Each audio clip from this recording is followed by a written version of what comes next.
শিক্ষক নিয়োগ বিভিন্ন মামলার জটিলতার কারণে আমরা এই নিরসন করতে পারছি না। আজকে 4 মাস হতে চলল এই মন্ত্রণালয়ের দায়িত্ব পেয়েছি। প্রথম সপ্তাহ থেকেই এই আদালত পাড়ায় এই মামলার জটিলতা নিরসনের জন্য চেষ্টা করেছি, কিন্তু জানি না এখন পর্যন্ত অ্যাপিলেট ডিভিশন থেকে কোনো কজ লিস্টে এগুলি আসছে না এবং সারা বাংলাদেশে এই শিক্ষকের অভাব সকলেই বলছে। এটি একটি নয়, এরপরে এনটিআরসিতে প্রতিষ্ঠান প্রধান নিয়োগ, কলেজের প্রতিষ্ঠান প্রধান নিয়োগ, সেটিও মামলার জটিলতায় ঝুলে আছে। সেখানেই শেষ নয়, প্রত্যেকটি প্রাথমিক স্কুলে আমাদের দপ্তরি কাম নাইট গার্ড, সেগুলিও মামলার কারণে ঝুলে আছে।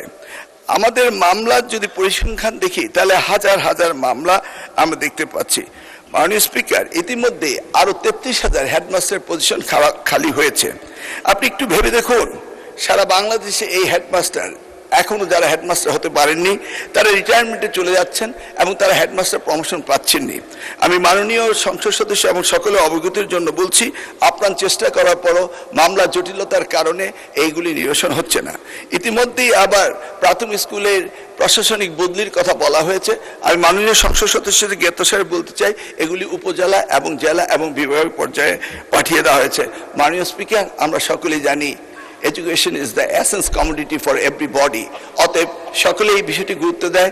আপনার মাধ্যমে আমি এই বিষয়টি সকলকে অবগত করলাম।